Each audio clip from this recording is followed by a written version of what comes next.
Mazmur 91. Dalam lindungan Allah. Orang yang duduk dalam lindungan yang maha tinggi dan bermalam dalam naungan yang maha kuasa akan berkata kepada Tuhan, tempat perlindunganku dan kubu pertahananku, Allahku yang kupercayai.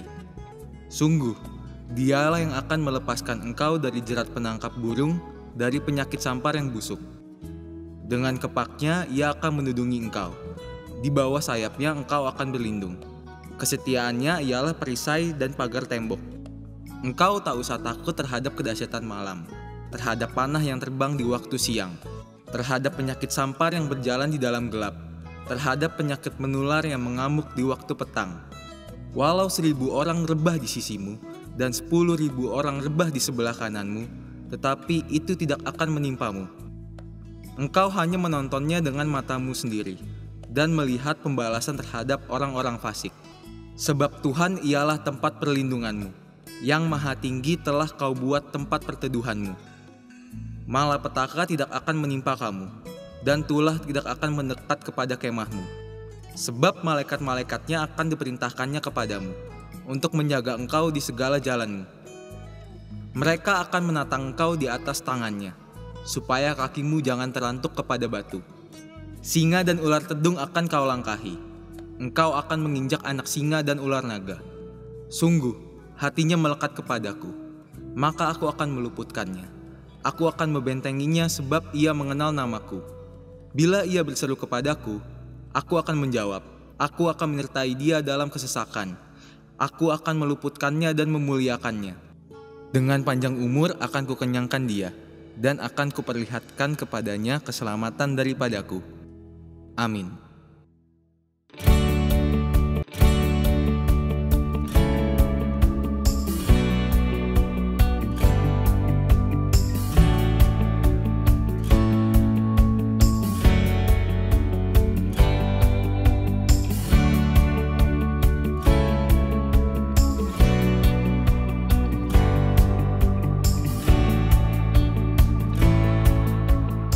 Shalom bagi Bapak Ibu Saudara yang ingin memberikan persembahan perpuluhan. Bapak Ibu Saudara dapat mentransfer ke rekening BCA Cabang Menara Ancol dengan nomor rekening berikut ini.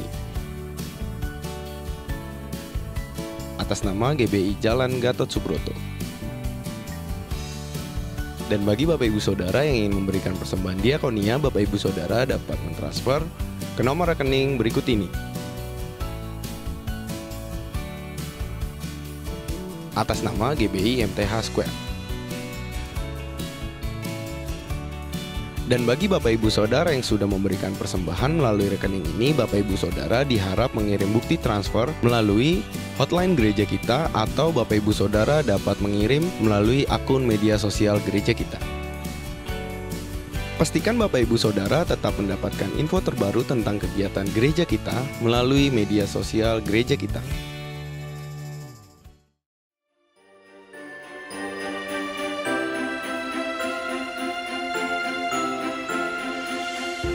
Christmas is coming. Christmas Celebrate gereja kita akan diadakan pada tanggal 20 Desember 2020. Acara ini akan ditayangkan melalui channel YouTube gereja kita, yaitu GBI MT Haryono Square. Acara ini hanya dilakukan satu kali saja, yaitu pada pukul 8 pagi. Setelah acara ini akan dilanjutkan dengan Christmas Fellowship pada pukul 9 pagi melalui Zoom meeting gereja kita, yang linknya akan kami tampilkan di deskripsi. Bagi Bapak Ibu Saudara sekalian yang rindu menabur untuk acara ini, dapat mentransfer ke nomor rekening berikut ini. Amsal 23 ayat 18. Karena masa depan sungguh ada dan harapanmu tidak akan hilang. The light of hope in new dimension. See you and God bless you.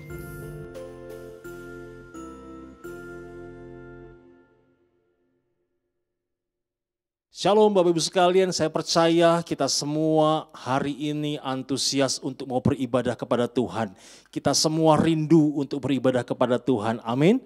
Mari kita akan memulai ibadah kita dan kita akan perkatakan sama-sama Pentakosta ketiga. Mari kita perkatakan 1, 2, 3.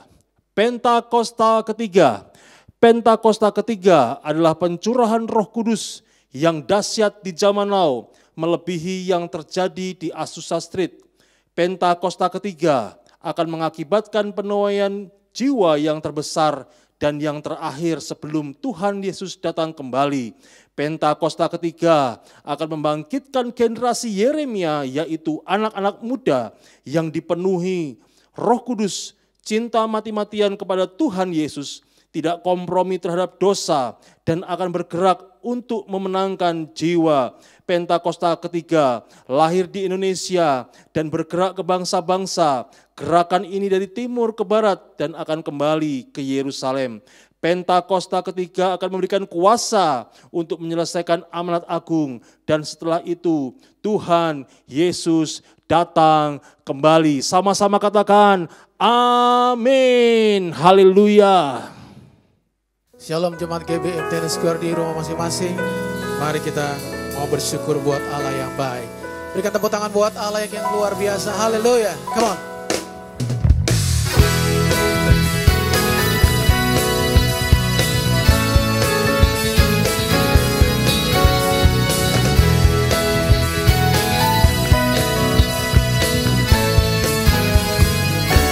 Katakan datanglah.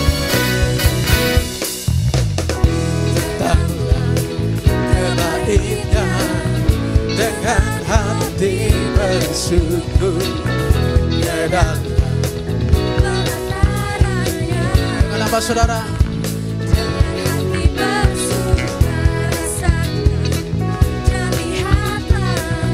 Betapa baiknya Tuhan bagi berlindung padanya. Kita akan bersorak-sorak, bersorak-sorak, katakan hey, hey, bersyukurlah sebab Dia baik, bahwasanya keselamatan kasih setia. Bersyukurlah kepada Tuhan sebab Dia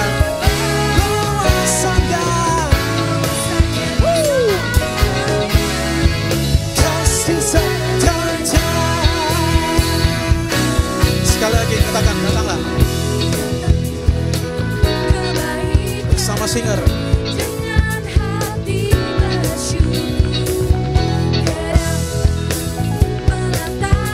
Dengan apa saudara?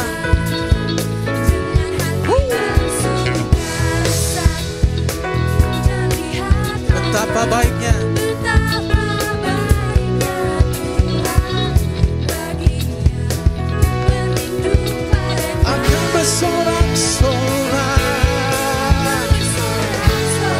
sorak-sorak sambil angkat tangan, katakan hey, come on, hey, bersyukurlah kok sebab Dia baik, bahwasanya keselamatan kasih setia. Bersyukurlah kepada Tuhan sebab Dia baik.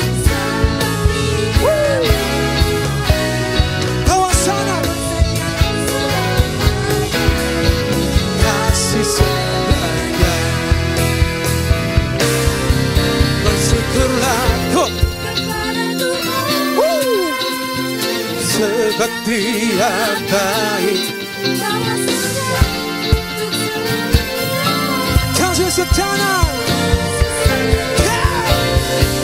Bersyukurlah kepada Tuhan sebab Dia baik, bahwasanya selamanya kasih. Katakan bahwasanya, bahwasanya, sekali lagi, bahwasanya selamanya kasih setia. Bersyukurlah. Beri tepuk tangan buat Allah yang luar biasa. Haleluya. Shalom saudara sekalian, Dimanapun saudara berada, saya berdoa, perlindungan dan hadiratnya memenuhi saudara selalu. Kita akan membahas mengenai apakah boleh orang percaya menghardik setan dan juga sakit penyakit. Lalu apakah ada landasan firman dari kebiasaan yang umumnya orang Pentakosta lakukan ini? Sampai hari ini, kita masih mempercayai bahwa Allah masih mau melakukan mujizat di tengah-tengah dunia. Baik itu mujizat kesembuhan, kelepasan dari keterikatan, maupun providensia Tuhan di keseharian hidup kita. 1 Korintus 3 ayat 9 jelas berkata bahwa kita adalah kawan sekerja Allah di dunia ini. Dan Yesus mengutus umatnya untuk memberitakan Injil sembari mengusir setan demi namanya dan mendoakan mereka yang sakit. Di tengah dunia yang dipenuhi oleh sakit penyakit dan banyak kelemahan ini, apa yang dapat umat Tuhan lakukan secara rohani bagi keselamatan negeri kita? Kita berdoa dan menghardik sakit penyakit ini agar Allah berpekara dan mengadakan mujizatnya. Khususnya bagi Indonesia yang sedang dilanda COVID-19. Hal ini dilandasi dan dipagari oleh 4 hal. Yang pertama, teladan Yesus yang melakukan mujizat supernatural. Di dalam perjanjian baru, tercatat ada 7 kali Yesus mengusir setan dalam kitab Matius, Markus, dan Lukas. Dan begitu banyak catatan Yesus menyembuhkan mereka yang sakit, baik secara perorangan maupun secara khalayak ramai. Kalau kita adalah kawan sekerja Yesus dan percaya bahwa kita diberi kuasa oleh Roh Kudus untuk mengusir setan dan menyembuhkan sakit penyakit, maka kita pun akan berlaku demikian. Pengetahuan Alkitab kita akan lebih kuat jika disertai oleh pengalaman iman yang sama.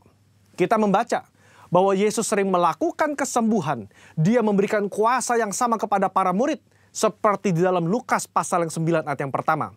Dikatakan, maka Yesus memanggil ke-12 muridnya.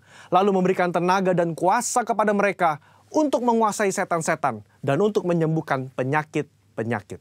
Nah, secara global, umat Pentakosta meyakini bahwa orang percaya di zaman now juga diberikan kuasa untuk menghardik dan menyembuhkan. Gembala sidang kita Paniko mendapatkan tuntunan untuk melakukan KKR kesembuhan ilahi di dalam dan luar negeri. Tercatat sudah ada 318 kali KKR yang dilakukan dari tahun 2006 sampai 2019. Dan juga lewat program TV yang disaksikan oleh jutaan orang yang mengalami hadirat Tuhan. Ribuan orang mengalami kesembuhan yang juga disaksikan oleh banyak orang. Itu adalah pengalaman rohani tak terbantahkan yang memperkuat pengetahuan umat tentang karakter Allah yang penuh kasih itu. Kalau kita membaca sejarah kegerakan Pentakosta secara global, maka saudara akan melihat begitu banyak mujizat supernatural yang Tuhan kerjakan lewat hamba-hambanya di berbagai belahan dunia. Itu semua semata-mata karena Allah mengasihi jiwa-jiwa dan Ia ingin semua orang diselamatkan. Yang kedua, otoritas firman Tuhan. Di dalam kehidupan orang percaya, firman Tuhan menjadi dasar dari apa yang kita lakukan sehari-hari. Kalau pertanyaannya adalah, apakah orang percaya boleh menghardik sakit penyakit dan setan? Tentu kita melihat dari teks Alkitab bagaimana Yesus dan para rasul melakukannya. Di dalam Lukas pasal yang keempat, ayat yang ke-39, mertua Petrus sakit demam keras. Petrus meminta Yesus untuk datang. Yesus menyembuhkan mertua Petrus dengan cara apa? Yesus menghardik demam itu dan penyakit itu pun meninggalkan dia. Ini yang menjadi dasar bagi orang percaya. Secara spiritual, kita berdoa dan menghardik sakit penyakit seperti yang Yesus lakukan. Di dalam Yohanes pasal ke-14 ayat yang ke-12 juga dikatakan bahwa orang percaya akan melakukan pekerjaan-pekerjaan yang Yesus lakukan. Bahkan pekerjaan yang lebih besar lagi. Pekerjaan ini mencakup mujizat-mujizat yang Yesus lakukan. Karakter kerendahan hati yang Dia tunjukkan. Dan kasih yang diberikan kepada orang-orang yang membutuhkan. Inilah yang menjadi dasar bagi orang percaya untuk melangkah dengan iman di atas dasar janji firman Tuhan. Poin yang ketiga, ketaatan kepada pemerintah. Ketika gereja mengajak umatnya untuk berdoa syafaat bagi negeri ini, bukan berarti kita tidak mentaati pemerintah dalam melakukan physical distancing atau memakai masker. Roma 13 jelas mengajarkan bahwa orang percaya diminta untuk taat dan patuh kepada pemerintah sebagai hamba Allah di dunia untuk kebaikan kita. Dalam konteks pandemi COVID-19, maka ketika kita berdoa menghardik pandemi ini agar cepat selesai, pada saat yang bersamaan kita juga mentaati peraturan pemerintah dalam mematuhi protokol kesehatan. Poin yang keempat, menantikan waktunya Tuhan. Ketika kita berdoa syafaat dan melakukan tindakan iman seperti menghardik hal semacam ini, tidak terlepas dari kedaulatan Tuhan. Iman yang rasional membuat kita terus-menerus berdoa dan berharap hanya kepada Tuhan, sembari mengetahui bahwa jalan manusia bukan jalannya Tuhan. Rancangan manusia bukan rancangannya Tuhan. Contoh, ketika Daud berdoa dan berpuasa demi anaknya yang sakit, sebagai penghakiman Tuhan atas hubungannya yang salah dengan Batsheba, dia melakukannya dengan tidak jemu-jemu. Tetapi ketika Tuhan berkata lain dan anak itu harus mati, maka Daud segera bangkit. Dia makan dan kembali beraktivitas. Apa yang dapat kita pelajari? Orang percaya diminta untuk terus berdoa dengan tidak jemu-jemu. Tetapi jawaban final ada di tangan Tuhan. Rentang waktu ketika kita mulai berdoa sampai adanya jawaban dari Tuhan dapat digunakan sebagai waktu pertobatan dari sisi manusia dan juga waktu untuk mencari hadirat Tuhan. Saudara, apa kesimpulannya? Iman yang rasional bukanlah iman yang buta dan gegabah. Iman yang melibatkan akal budi dan pikiran kita sangat diperlukan dalam meresponi pandemi COVID-19 ini. Kita tetap mempercayai mujizat Allah di tengah bangsa kita. Kita berdoa untuk pemerintah agar diberi hikmat menyelesaikan pandemi ini. Dan kita pun mentaati protokol kesehatan, menjaga jarak, mencuci tangan, dan memakai masker. Saya berdoa agar kita semua mau ambil bagian untuk berdoa dan bersyafaat bagi bangsa Indonesia. Saudara-saudara, untuk penjelasan lebih lengkapnya dari tim teologi kami, jangan lupa buka link yang ada di atas atau scan barcode yang tersedia. Tuhan Yesus memberkati saudara sekalian. Amin. Mari kita siapkan untuk kita menyembah Tuhan. Dia Bapa yang baik. Selamanya Tuhan Yesus baik. Apapun yang terjadi dalam hidup kita. Oh Rabakaralabaya, Iraralabaya.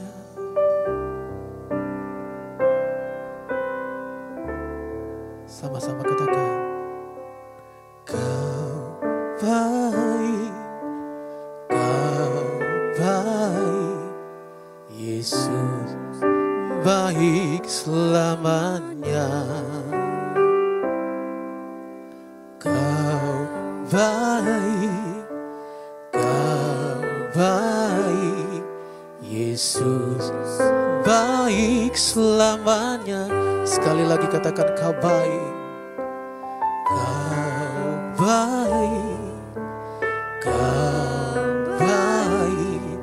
Yesus baik selamanya. Kau baik, Yesus baik selamanya. Ku memujimu, ku menyembahmu selamanya. Kau baik Tuhan. Ku memujimu, ku menyembahmu selamanya. Kau baik Tuhan. Ku memujimu, ku memujimu, ku menyembahmu selamanya. Kau baik Tuhan. Ku memujimu, ku menyembahmu selamanya. Kau baik Tuhan. Mari angkat pujian ini, jemaat Tuhan bersama singer katakan, Kau baik.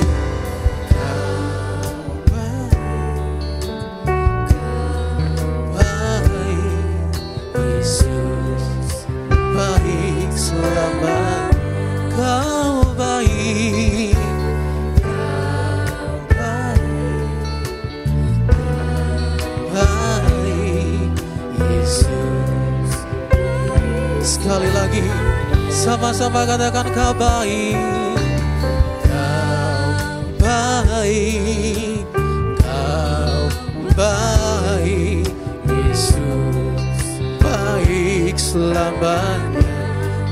Kau baik, Kau baik, Kau baik, Yesus baik selamanya. Ku memujimu, ku memujimu, ku menyembahmu selamanya. Kau baik Tuhan. Ku memujimu, memujimu, ku menyembahmu selamanya. Kau baik. Mari biarkan musik menyembah Tuhan. Mari kita sembah Dia.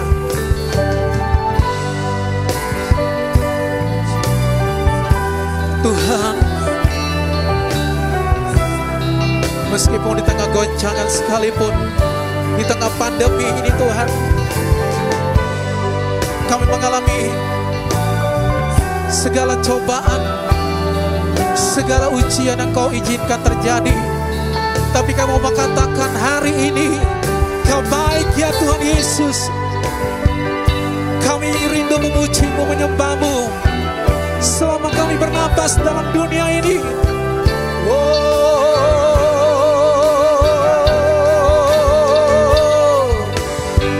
Yesus.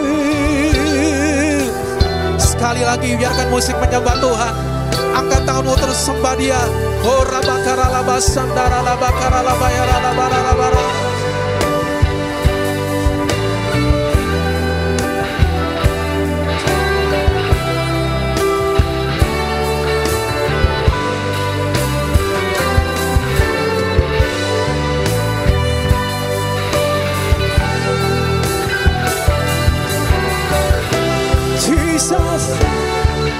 Berikan tepuk tangan buat Allah yang baik. Oh, ku memuji-Mu, ku memuji-Mu, ku menyembah-Mu selamanya. Kau baik, ku memuji-Mu Tuhan.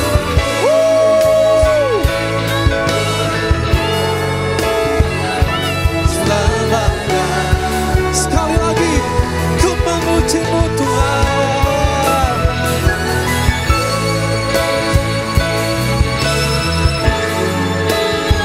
Selamanya Kau baik, ku memuji-Mu Tuhan.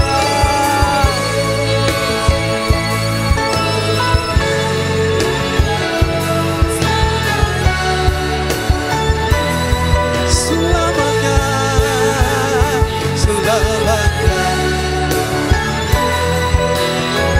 selamanya, selamanya. Kau baik Tuhan.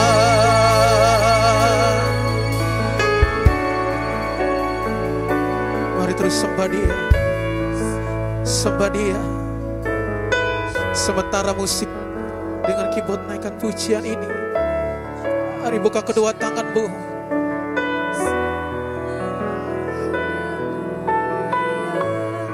Rasakan kasih-Nya mengalir.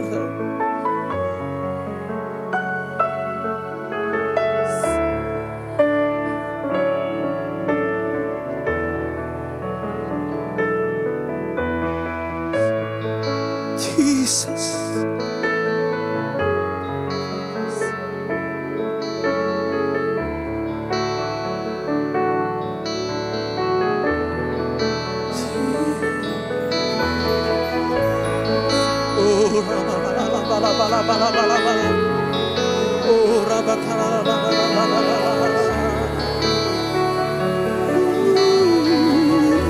Mari sembah Dia.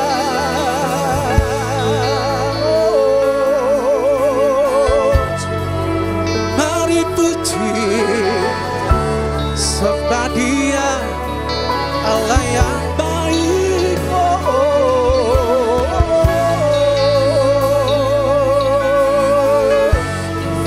Ku memuji-Mu,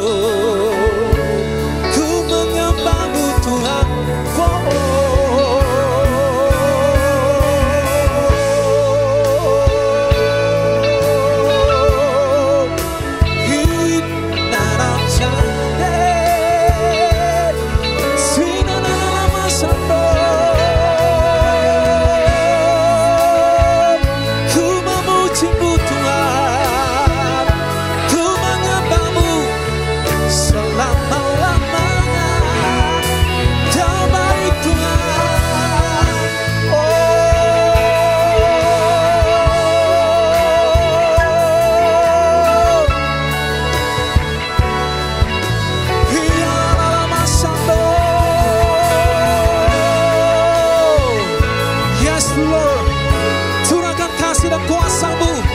Dirimu masing-masing jemaat GBM Tennis Square. Yes Lord.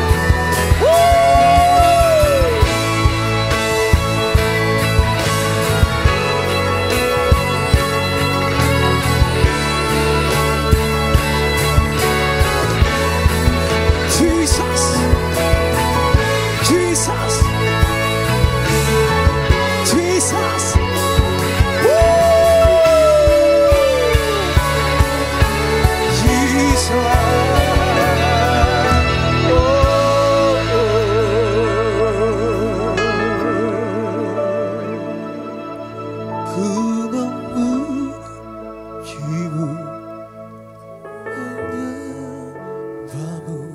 Selamanya kami memuji-Mu Tuhan. Ku memuji-Mu.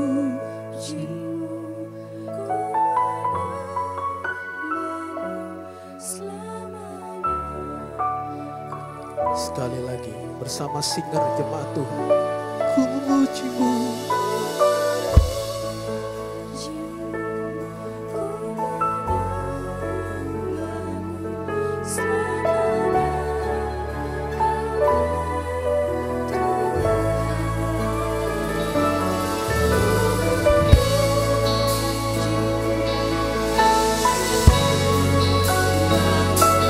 Segenap hati coba sama-sama ku memuji-Mu,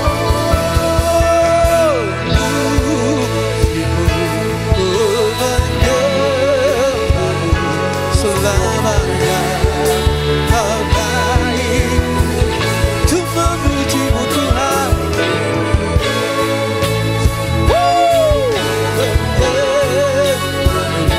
Selamanya. Selamanya, selamanya, Kau baik Tuhan. Sekali lagi, selamanya, Kau baik Tuhan.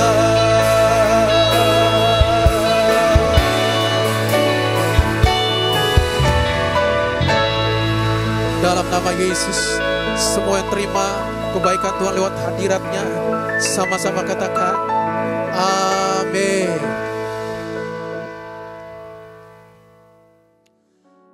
Shalom Bapak Ibu sekalian, apa kabar? Saya percaya kita semua ada dalam keadaan perlindungan Tuhan yang sempurna, berkat Tuhan yang sempurna. Kita diberkati, kita ada hingga hari ini semua karena anugerah Tuhan. Semua karena penyertaan Tuhan, semua karena perlindungan Tuhan dalam kehidupan kita, amin. Nah Bapak Ibu sekalian, hari-hari ini banyak orang mengalami permasalahan. Dalam kondisi pandemi, banyak orang mengalami permasalahan dan juga mungkin kita yang menyaksikan video ini, kita yang beribadah hari ini, kita mengalami masalah-masalah, banyak pergumulan hari-hari kita alamin. Nah Bapak Ibu sekalian, permasalahan hidup kadang-kadang kita berdoa sama Tuhan, kita minta Tuhan lalukan masalah ini dari kita. Kadang-kadang kita berdoa sama Tuhan, Tuhan kok saya bisa kena masalah. Tapi hari ini saya akan membuka firman Tuhan ini dengan sebuah firman Tuhan dalam Pengkhotbah 3 ayat 11. Judulnya, perikopnya berjudul tentang untuk segala sesuatu ada waktunya. Ayat 11 dikatakan demikian, Ia membuat segala sesuatu indah pada waktunya. Bahkan Ia memberikan kekekalan dalam hati mereka, tidak dapat menyelami pekerjaan yang dilakukan Allah dari awal sampai akhir. Dalam perikop ini dikatakan, pengkhotbah menyampaikan bahwa segala sesuatu ada masanya. Untuk apapun di bawah kolong langit ada waktunya. Pengkhotbah menyampaikan ada waktu untuk tertawa, ada waktu untuk menanam, ada waktu untuk mencabut, ada waktu untuk segala sesuatu. Dan kita semua tahu, kita semua paham bahwa segala sesuatu di muka bumi ini terjadi dengan seizin Tuhan. Amin. Bahwa Tuhan berkuasa atas semuanya. Nah, Bapak Ibu sekalian, apa yang kita alami ini, kadang-kadang kita nggak paham, kadang-kadang kita nggak mengerti. Iya, karena firman ayat 13, ayat 11b ini dikatakan, tetapi manusia tidak dapat menyelami pekerjaan yang dilakukan Allah dari awal sampai akhir. Bapak Ibu sekalian, kita dengan segala keterbatasan kita dengan segala keadaan kita hari-hari ini, kita tidak dapat mengerti apa yang sedang Tuhan buat. Apa yang sedang Tuhan rencanakan, rencana indah apa yang sedang Tuhan persiapkan dalam hidup kita. Tapi biarlah kita mau percaya sama Tuhan. Bahwa Allah memegang kendali atas hidup kita, atas hidup saudara dan saya. Dan Ia mampu untuk membawa kita kepada kemuliaan yang Tuhan janjikan bagi kita. Amin. Nah, Bapak Ibu sekalian, hari ini saya rindu kita semua belajar dari satu tokoh firman Tuhan yang mungkin sudah sering kita dengar dari zaman kita sekolah minggu, Bapak Ibu sekalian. Seorang yang mengalami penderitaan, seorang yang mengalami permasalahan yang cukup berat dalam kehidupannya. Dan akhirnya Tuhan bawa pada kemenangan. Tuhan bawa kepada kemuliaan.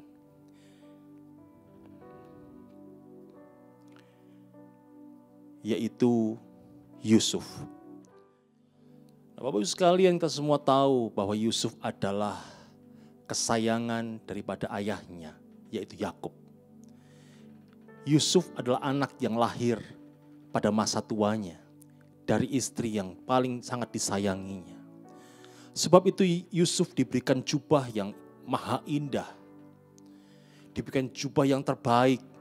Berbeda dari para kakak-kakaknya yang lain, dari saudara-saudaranya yang lain, Bapak Ibu sekalian. Dan Bapak Ibu sekalian, apa yang terjadi setelah itu? Saudara-saudaranya menjadi iri. Saudara-saudaranya menjadi marah kepada Yusuf. Dan akhirnya kita semua tahu ceritanya ketika Yusuf pada suatu saat disuruh oleh ayahnya untuk menemui kakaknya di padang karena kakak-kakaknya sedang mengembalakan, Bapak Ibu sekalian. Yusuf ditangkap. Kemudian apa yang terjadi? Yusuf dimasukkan ke dalam sumur. Tanpa dia mengerti apa menjadi penyebab permasalahannya, dia tidak tahu. Yang menjadi penyebab permasalahan dengan kakak-kakaknya, dengan saudara-saudaranya, dia dimasukkan ke dalam sumur. Kemudian dia dijual kepada orang Ismail. Dan kita tahu semua ceritanya, dia dibawa ke Mesir sampai ke rumah Potifar, Bapak Ibu sekalian. Dia bekerja sebagai budak di rumah Potifar, tapi Tuhan angkat dia kembali. Dia bekerja dengan baik. Namun di sana kita tahu semua apa yang terjadi dalam hidupnya. Dia kembali mengalami masalah ketika istri Potifar mengatakan cerita bohong atas dia kepada Yusuf. Dia menjelek-jelekkan Yusuf dan akhirnya apa yang terjadi? Dia memfitnah Yusuf dan akhirnya Yusuf harus masuk ke dalam penjara. Bapak Ibu sekalian, apa yang terjadi dalam Yusuf, dalam kehidupan Yusuf, suatu masalah yang berat.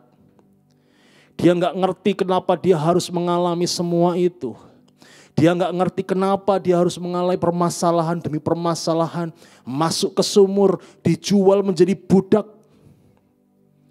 Sudah mulai berhasil diberikan kepercayaan oleh Potifar, kemudian dia difitnah sampai masuk ke penjara. Bapak Ibu sekalian, tapi apa yang terjadi dalam kehidupan Yusuf? Yusuf boleh melaluinya. Yusuf boleh keluar dari permasalahan ini. Bahkan yang indah Bapak Ibu sekalian, Tuhan mengubahkan keadaan Yusuf dengan sangat cepat. Yusuf menjadi Perdana Menteri di Mesir. Dia memimpin bangsa Mesir di bawah Firaun, Bapak Ibu sekalian. Tuhan mengubahkan itu dengan sangat cepat seperti membalikkan telapak tangan. Karena hanya suatu masalah yang sepele, karena Yusuf berhasil menerangkan mimpi dari Firaun. Nah Bapak Ibu sekalian, saya percaya kita semua rindu untuk kita boleh keluar, secepatnya keluar dari permasalahan kita. Namun kalau kita melihat Yusuf, maka banyak hal dalam pergumulan yang dialami Yusuf dalam hidupnya. Ternyata Tuhan sedang melakukan sesuatu di dalam kehidupan Yusuf. Ternyata Tuhan sedang mengerjakan kehidupan Yusuf.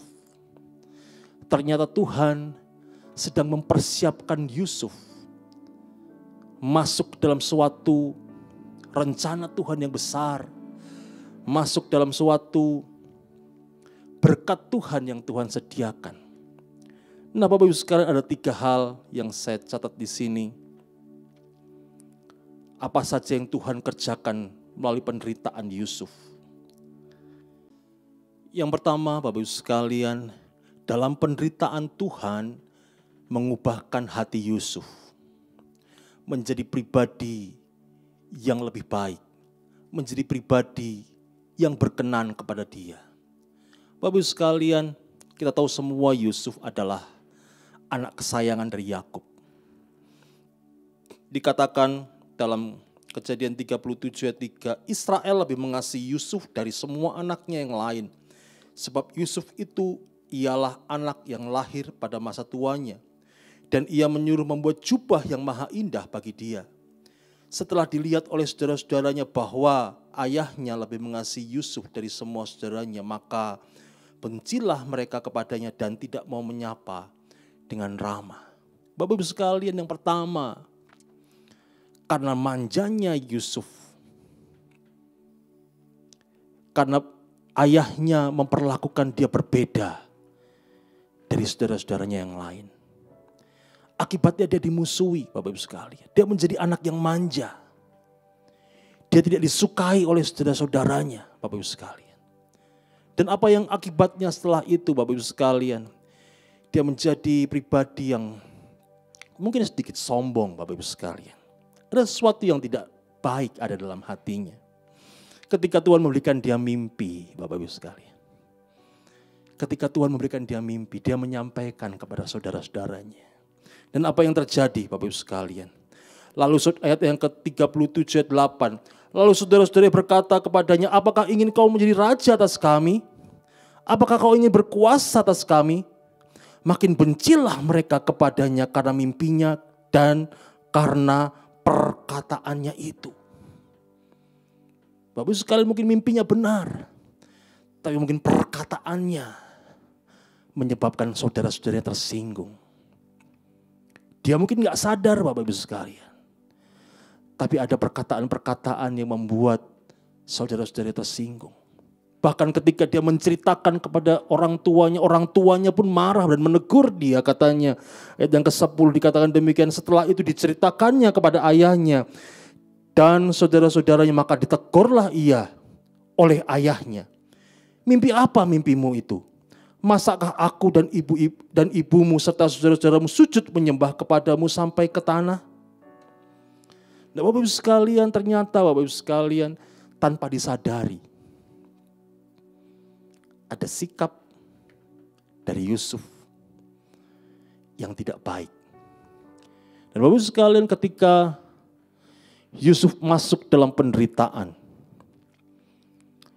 Yusuf masuk menjadi budak di penjara, Tuhan mengubahkan semuanya itu. Tuhan mengajar dia untuk dia rendah hati. Tuhan mengajar dia tentang banyak hal sampai ketika dia bertemu dengan saudaranya.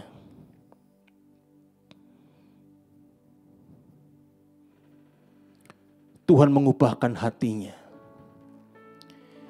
Dia menjadi pribadi yang mengasihi saudaranya. Dia menjadi pribadi yang lebih menghargai saudaranya dan mengasihi lebih lagi akan ayahnya. Dalam Kejadian 45 ayat 1-4 dikatakan, ketika itu Yusuf tidak dapat menahan hatinya lagi di depan semua orang yang berdiri di dekatnya, lalu berserulah ia, "Serulah keluar semua orang dari sini." Maka tidak seorang pun yang tinggal di situ bersama-sama dengan Yusuf ketika ia memperkenalkan dirinya kepada saudaranya. Bapak Ibu sekalian, ketika dia sudah berkuasa, ketika Tuhan bawa dia keluar dari pergumulannya, dari proses yang harus dihadapinya.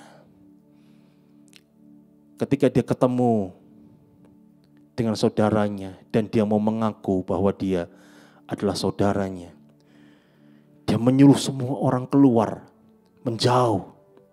Dan dikatakan bahwa setelah itu menangislah ia keras-keras sehingga kedengaran kepada orang Mesir dan kepada seisi istana Firaun. Dan Yusuf berkata kepada saudara-saudaranya, "Akulah Yusuf. Masih hidupkah Bapa?" Tetapi saudara-saudaranya tidak dapat menjawab sebab mereka takut dan gemetar terhadap dia. Lalu kata Yusuf kepada saudara-saudaranya, "Marilah dekat." Maka mendekatlah mereka. Katanya lagi, "Akulah Yusuf, saudaramu yang kamu jual ke Mesir." Bapak Ibu sekalian, Yusuf mengasihi saudara-saudaranya. Yusuf peduli dengan saudara-saudaranya. Dan Tuhan mengubahkan hatinya, dia mau untuk merawat saudara-saudaranya. Membawa saudara-saudaranya untuk orang tuanya dan saudara-saudaranya masuk ke Mesir. Dan dia dipelihara di Mesir, Bapak Ibu sekalian. Nah Bapak Ibu sekalian, kadang-kadang proses Tuhan membuat kita semakin dewasa. Membuat kita berubah dalam kepribadian kita yang tidak sesuai dengan kehendak Tuhan. Tuhan membentuk kita melalui proses untuk kita rendah hati, untuk kita menjadi pribadi-pribadi yang diubahkan Tuhan. Sehari demi sehari proses menjadikan kita semakin serupa dengan gambaran Tuhan. Nah Bapak Ibu sekalian, kalau saudara hari-hari ini ada dalam permasalahan, ada dalam proses Tuhan, selaraskan hatimu dengan Tuhan. Mengerti apa yang Tuhan ingin engkau berubah dalam hatimu. Mengerti apa yang menjadi maunya Tuhan. Seringkali ketika kita adalah masalah, yang kita buat adalah kita menyalahkan orang lain. Kita mencari kambing hitam bagi orang lain. Ini karena salahnya, ini karena ini. Tapi sadarkah Bapak Ibu sekalian, ketika ada kita sedang mengalami masalah, Tuhan ingin berperkara kepada diri kita. Dan yang pertama Tuhan ingin berubah adalah diri kita, hati kita yang ada di dalam hati kita ini berubah. Sebab itu Bapak Ibu sekalian, kalau kita semua dalam masalah, ada permasalahan yang kita alami hari-hari ini, pastikan kita banyak mencari wajah Tuhan, banyak mencari kehendak Tuhan. Belajar lebih lagi apa yang menjadi kehendak Tuhan. Biarkan Tuhan berbicara kepada kita, mulai mendengar apa yang dikatakan Roh kepada kita. Untuk kita berubah. Amin. Untuk kita diubahkan menjadi pribadi yang berkenan kepada Tuhan. Nah Bapak Ibu sekalian, kalau kita nggak berubah, akibatnya apa? Proses itu terus berjalan Bapak Ibu sekalian. Karena Tuhan rindu pribadi-pribadi yang diubahkan. Amin. Sebab itu Bapak Ibu sekalian, mari selaraskan hatimu dengan Tuhan. Cari Tuhan. Cari Tuhan. Karena kita tak tahu apa yang Tuhan mau. Karena kita kadang-kadang susah mendengar apa yang Tuhan mau. Tapi kalau kita selaras dengan Tuhan, kita berjalan, dituntun dengan Tuhan, Tuhan akan berbicara sama kita. Tuhan akan menyatakan isi hati. Tuhan akan memberikan kita pengertian-pengertian. Tuhan akan membukakan hal-hal yang terselubung dan kita bisa menerima, kita mau berubah. Amin. Nah Bapak Ibu sekalian, yang kedua, dalam penderitaan Yusuf, ternyata Tuhan sedang mempersiapkan Yusuf untuk menerima berkat Tuhan. Nah Bapak Ibu sekalian, berkat yang pertama yang pasti diterima adalah berkat jasmani. Amin. Nah Bapak Ibu sekalian, kita semua tahu, Yusuf pada akhirnya Tuhan angkat dia menjadi Perdana Menteri yang memimpin bangsa Mesir di bawah Firaun. Nah Bapak Ibu sekalian, ternyata ketika dia ada di dalam proses, di dalam rumah Potifar maupun di penjara, ternyata tahapan-tahapan ini sedang membentuk Yusuf menjadi seorang pemimpin yang bijaksana. Seorang pemimpin yang memiliki integritas, Bapak Ibu sekalian. Dalam Kejadian 37 ayat 13 sampai 26, Bapak Ibu sekalian bisa melihat bagaimana Yusuf mengelola bangsa Mesir, menjadi wakil daripada Firaun dengan adil dan membawa keuntungan bagi bangsa Mesir. Dia menjadi pemimpin dari bawahan dari Firaun dan memimpin bangsa itu menjadi suatu bangsa yang kaya, Bapak Ibu sekalian. Nah yang kedua, Bapak Ibu sekalian, Yusuf diberkati juga dalam hal rohani. Dalam proses yang dialami Yusuf, maka Yusuf akhirnya menjadi seorang yang lebih dikasihi lagi oleh orang tuanya, yaitu Yakub. Dan dia diberkati oleh ayahnya Yakub, Bapak Ibu sekalian. Hak kesulungan yang seharusnya diberikan kepada Ruben, anaknya, Bapak Ibu sekalian, diberikan kepada Yakub. Dan Yakub menerima 2 bagian berkat yang diterima oleh kedua anaknya, yaitu Manase dan Efraim. Dalam Kejadian 48 ayat 5 dikatakan demikian, maka sekarang kedua anakmu yang lahir bagimu di tanah Mesir, sebelum aku datang ke Mesir, akulah yang empunya mereka, kata Yakub. Akulah yang empunya Efraim dan Manase, sama seperti Ruben dan Simeon. Dan keturunanmu yang kau peroleh sesudah mereka, engkaulah yang empunya. Tetapi dalam pembagian warisan, nama mereka akan disebut berdasarkan nama kedua saudaranya itu. Bapak Ibu sekalian, Manase dan Efraim, keturunan Yusuf, itu berhak mendapat warisan dari Yakub. Nah Bapak Ibu sekalian, saya percaya keberhasilan, kepercayaan, berkat rohani berupa pengurapan tidak diperoleh tanpa proses, Bapak Ibu sekalian. Namun semua itu dapat kita peroleh dengan proses. Bapak Ibu sekalian, ketika kita ada dalam penderitaan, ketika di dalam masalah. Ketika kita dalam masalah yang kita hadapi, mungkin Tuhan sedang menyiapkan kepada kita berkat yang lebih besar. Tuhan sedang mempercayakan kepada kita, sedang mempersiapkan kita untuk menerima berkat yang lebih besar. Setiap masalah yang kita hadapi merupakan suatu batu loncatan kepada kemuliaan yang Tuhan sediakan yang lebih besar dalam hidup kita. Amin. Yang ketiga, Bapak Ibu sekalian, dalam penderitaan Yusuf, Tuhan sedang memakai Yusuf untuk menyelamatkan keluarganya. Kejadian 45 ayat 5. Tetapi sekarang janganlah bersusah hati dan janganlah menyesali diri, karena kamu telah menjual aku ke sini. Sebab untuk memelihara kehidupanlah Allah menyuruh aku mendahului kamu.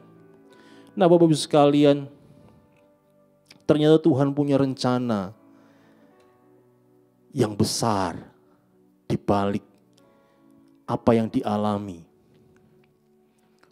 oleh Yusuf.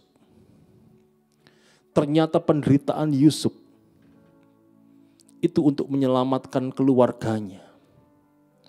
Ternyata penderitaan Yusuf itu Tuhan punya rencana yang besar untuk menyiapkan, menyelamatkan suatu bangsa pilihan Tuhan, yaitu bangsa Israel. Yang kelak nantinya Mesias pun akan datang dari sana, juru selamat manusia akan turun dari sana. Bapak Ibu sekalian, rencana Tuhan adalah rancangan yang luar biasa, rancangan keselamatan. Bapak Ibu sekalian, apa yang kita alami hari-hari ini? Mungkin Tuhan sedang membawa kita kepada rancangan keselamatan bagi banyak orang. Bapak Ibu sekalian, banyak kesaksian orang diberkati dari kesaksian orang lain yang mereka mengalami pergumulan, permasalahan. Kesaksian itu menjadi berkat bagi banyak orang. Orang diubahkan melalui kesaksian-kesaksian hidup orang yang keluar dari permasalahan-permasalahan berat.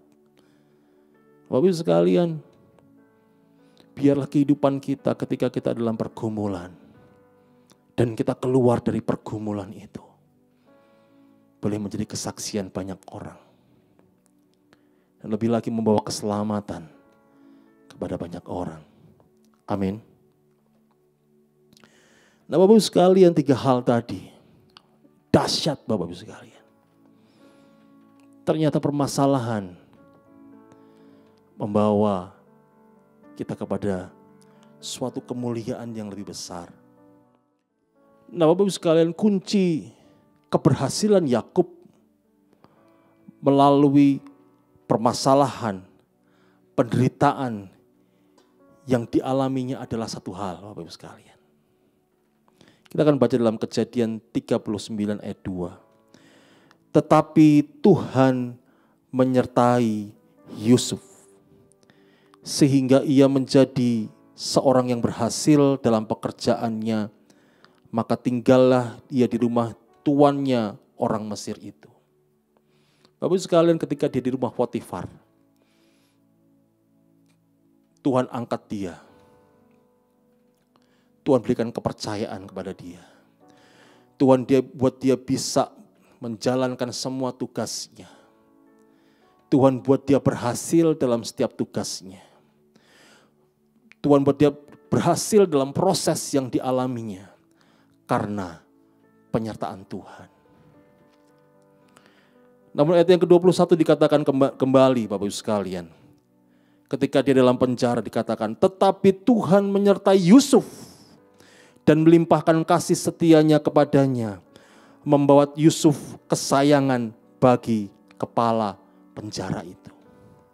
Sekali lagi ketika dia dalam penjara, dikatakan kunci keberhasilan Yusuf, dia dikasihi, disayangi oleh kepala penjara, adalah penyertaan Tuhan. Nah, Bapak Ibu sekalian yang luar biasa, kunci keberhasilan Yusuf adalah penyertaan Tuhan. Bapak sekalian, banyak orang mengalami keberhasilan karena dia memang berusaha keras. Namun sebagai orang percaya, kita harus percaya bahwa penyertaan Tuhan itu akan membuat kita berhasil dalam apa yang kita lakukan. Penyertaan Tuhan itu akan membawa kita keluar dari kondisi permasalahan apapun yang kita alami. Roma 8 ayat 28 dikatakan bahwa kita tahu sekarang bahwa Allah turut bekerja dalam segala sesuatu untuk mendatangkan kebaikan bagi mereka yang mengasihi Dia, yaitu bagi mereka yang terpanggil sesuai dengan rencana Allah. Dikatakan di sini bahwa Allah turut bekerja. Ketika Dia menyertai, artinya Dia turut bekerja dalam segala sesuatu dalam kehidupan kita. Dan ketika Dia bekerja, apa yang Dia lakukan? Ia bekerja untuk mendatangkan kebaikan bagi kita yang mengasihi Dia. Sebab itu hari-hari ini, biar kita semua semakin mengasihi Tuhan. Amin. Biar kita semua saling mengasihi Tuhan, semakin mengasihi Tuhan. Kita berjalan di dalam ketetapan Tuhan. Kita melakukan apa yang menjadi kerinduan hatinya Tuhan. Sebagai orang yang mengasihi, yang memiliki cinta mula-mula kepada Tuhan, saya percaya kita mau melakukan apa yang menjadi keinginan Tuhan, apa yang menjadi maunya Tuhan. Bapak Ibu sekalian, kalau orang lagi jatuh cinta, Bapak Ibu sekalian, dia akan melakukan apapun yang diinginkan oleh dia yang dicintai. Amin. Demikian juga kita, ketika kita memiliki kasih mula-mula di hadapan Tuhan, biar kita mau melakukan apa yang menjadi keinginannya Tuhan.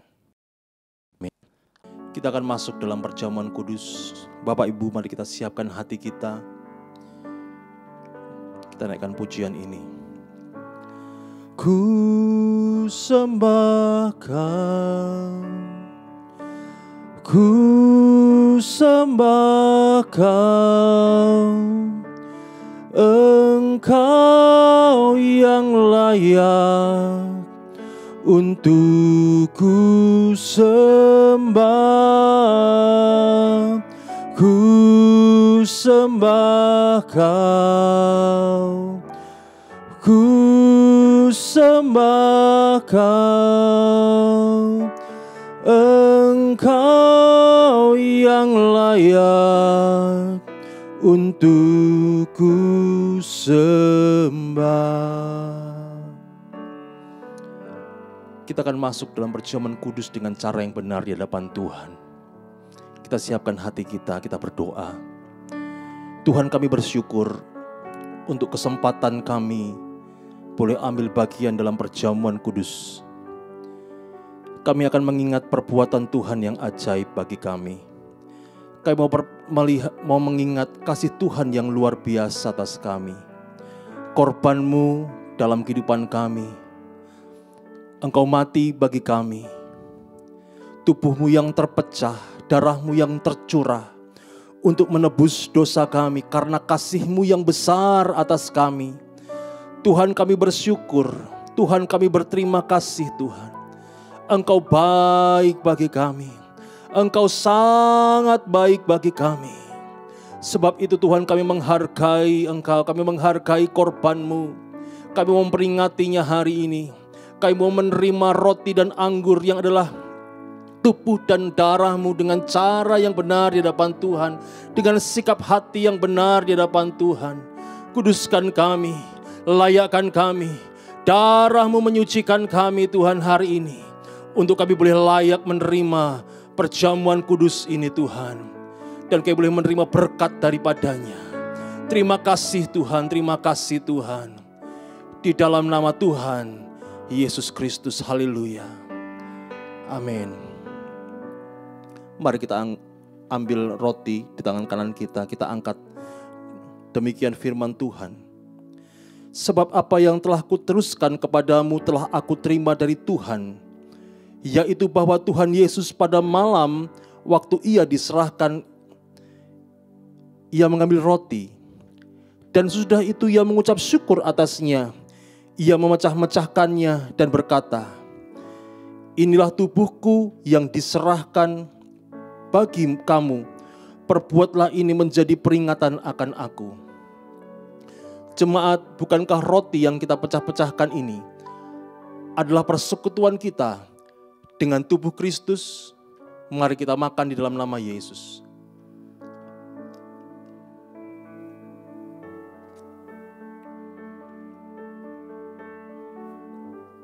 Kita angkat anggur di tangan kanan kita.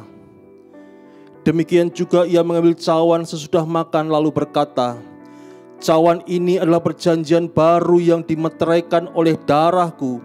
Perbuatlah ini setiap kali kamu meminumnya menjadi peringatan akan aku. Jemaat, bukankah cawan yang atasnya kita ucapkan syukur adalah persekutuan kita dengan darah Yesus? Mari kita minum di dalam nama Tuhan Yesus.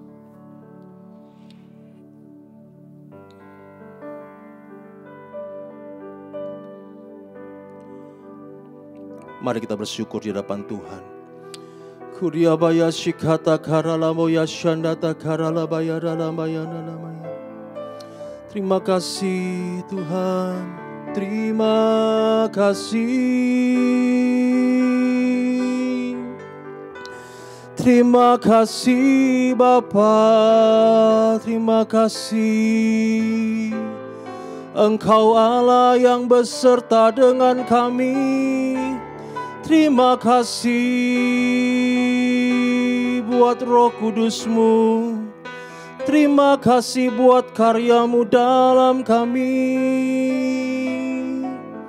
Huriyabaya ralabaya shikata karalabaya ralabaya ralabaya.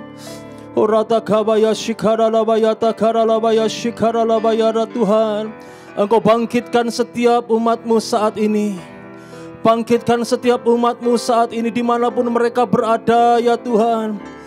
Mereka yang menyaksikan video ini Tuhan, mereka dibangkitkan di dalam nama Yesus.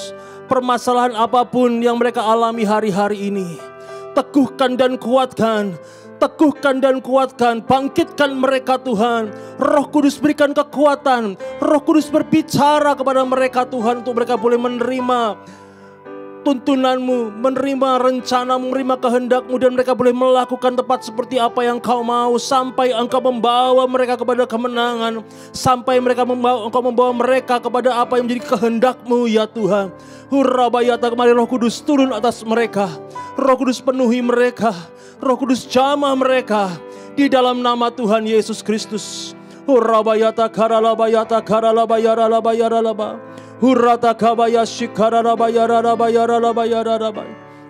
Terima kasih Tuhan, terima kasih Tuhan, terima kasih. Hurabayata karalabayaralabayaralabai. Terima kasih Yesusku, terima kasih Yesusku. Puji syukur hanya bagi Tuhanku. Terima kasih Yesusku, terima kasih Yesusku. Puji syukur hanya bagi Tuhanku. Puji syukur, puji syukur hanya bagi Tuhanku. Puji syukur hanya bagi Tuhanku. Haleluya, haleluya, haleluya. Kami bersyukur Tuhan, kami bersyukur buat kasih-Mu, kami bersyukur buat penyertaan Tuhan dalam hidup kami. Kami percaya Tuhan, Engkau Allah yang menyertai kami. Engkau akan membawa kami dari kemenangan kepada kemenangan. Engkau akan membawa kami keluar dari setiap persoalan permasalahan kami. Terima kasih Tuhan, terima kasih. Kami percaya penyertaan-Mu sempurna, dan Engkau sedang membawa kami untuk keluar sebagai pemenang. Terima kasih. Saatnya kami akan berpisah kami akan menerima berkat dari Tuhan. Mari Bapak Ibu sekalian buka kedua tanganmu dan terimalah berkat Tuhan. Berkat yang berlimpah dari Allah Bapa di surga dalam anaknya Tuhan kita Yesus Kristus. Pertolongan, penghiburan, penyertaan, dan kuasa Roh Kudus menyertai engkau hari ini sampai Yesus datang kedua kali menjemput kita di awan-awan permai. Semua kita yang percaya sama-sama katakan amin. Tuhan memberkati kita semua.